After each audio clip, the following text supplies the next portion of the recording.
तो आज हम बात करेंगे विलियम ओ डगलस की लिखी एक ऐसी कहानी की जो हमें सीधे डर के दिल में ले जाती है।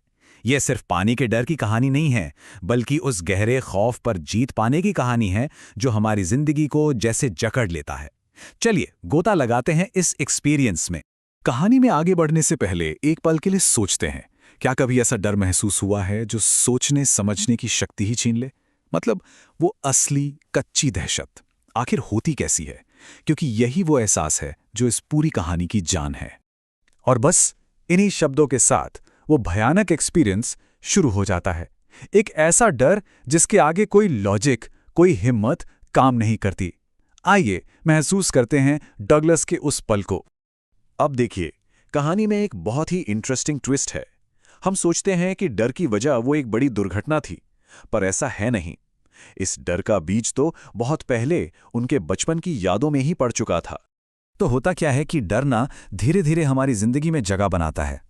सोचकर देखिए, एक 3-4 साल का बच्चा कैलिफोर्निया के बीच पर अपने पिता के साथ खड़ा है। अचानक एक लहर आती है, उसे नीचे गिरा देती है, पानी उसके ऊपर से निकल जाता है, सांस मानो रुक जाती है। और उस पल में पिता तो शायद हंस दिए होंगे, लेकिन उस छोटे से बच्चे के मन में पानी की ताकत का एक ऐसा खौफ बैठ गया जो कभी गया ही नहीं। और फिर सालों बाद जब उन्होंने तैरना सीखने की हिम्मत की, तो वही बचपन का डर एक बुरे सपने की तरह लौट आया। अब यहाँ पे जो कंट्रास्ट है वो समझना बहुत जरूरी है। एक तरफ थी खतरनाक याकिमा नदी, जिसके बारे में उनकी माँ हमेशा डराती रहती थी, और दूसरी तरफ था YMCA का पूल, एकदम सेफ कंट्रोल्ड जगह। लेकिन देखिए किस्मत का खेल, सबसे बड़ा खतरा उसी जगह पे इंतजार कर रहा था जिसे सबसे महफूज समझा गया था। और अब हम आते हैं कहानी के उस मेन पॉइंट पर जहां एक पल का मजाक जिंदगी भर का सबक बन गया। इस सीन को इमेजिन कीजिए। डगलस पूल के किनारे अकेले बैठे हैं, अपने पुराने डर से ही लड़ रहे हैं। तभी एक 18 साल का हट्टा-कट्टा लड़का आता है और मजाक मजाक में कुछ ऐसा कर देता है जो उनकी जिंदगी को हमेशा के लिए बदल देता है। हाय पतलू, डुबकी लगाना कैसा रहेगा? बस ये चंद शब्द और एक पल की इस शरारत ने उन्हें सीधा 9 फीट गहरे पानी में जिंदगी और मौत के बीच धकेल दिया।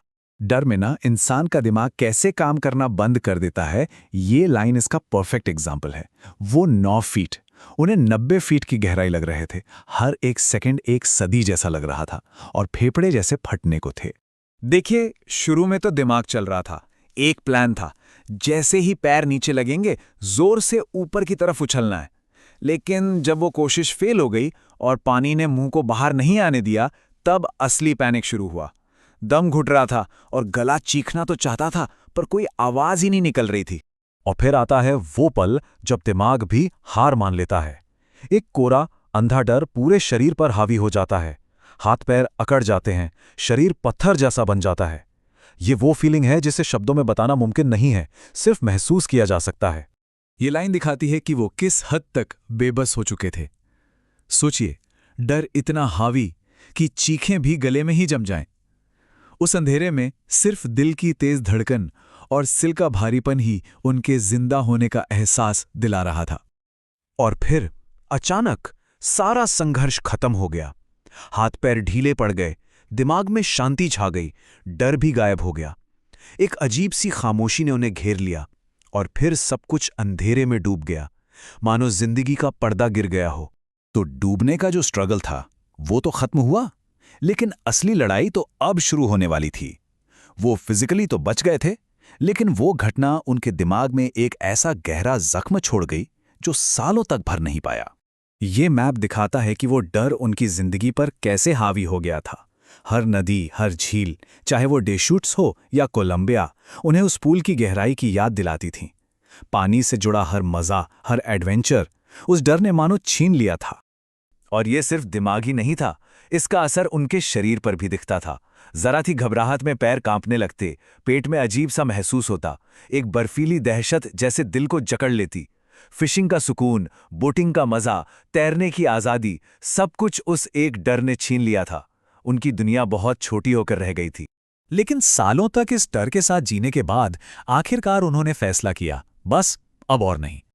और इसी इरादे के साथ उन्होंने मदद लेने का पहला कदम उठाया, एक स्विमिंग इंस्ट्रक्टर को हायर किया।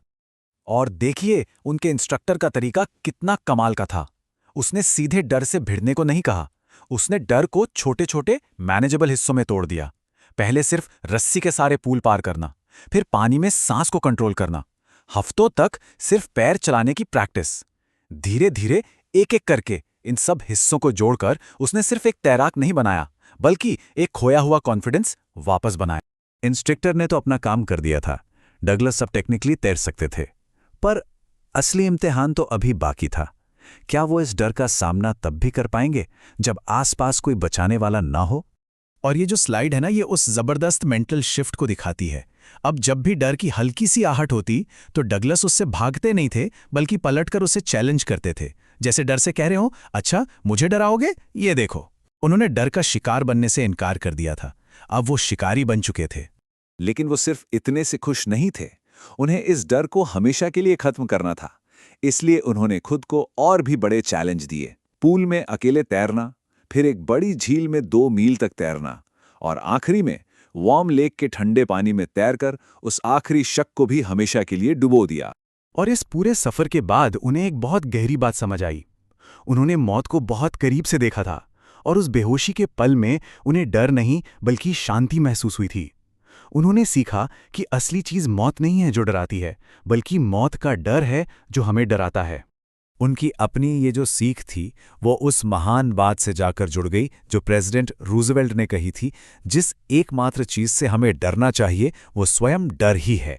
डगलस ने मौत और मौत के डर दोनों को महसूस किया था, और इस एक्सपीरियंस ने उन्हें जिंदगी को और भी हिम्मत से जीने की एक नई वजह दी। तो आखिर में डगलस पूरी तरह से आजाद थे, आजाद पहाड़ों पर चढ़ने के लिए, अपनी जिंदगी को बिना किसी रोक टोक के जीने के लिए। और उनकी ये कहानी हमें एक सवाल के साथ छोड़ जाती है। हम सभी की जिंदगी में कोई ना कोई गहरा पानी जरूर होता है। सवाल बस ये है कि हम उसका सामना करने के लिए कितने तैयार हैं।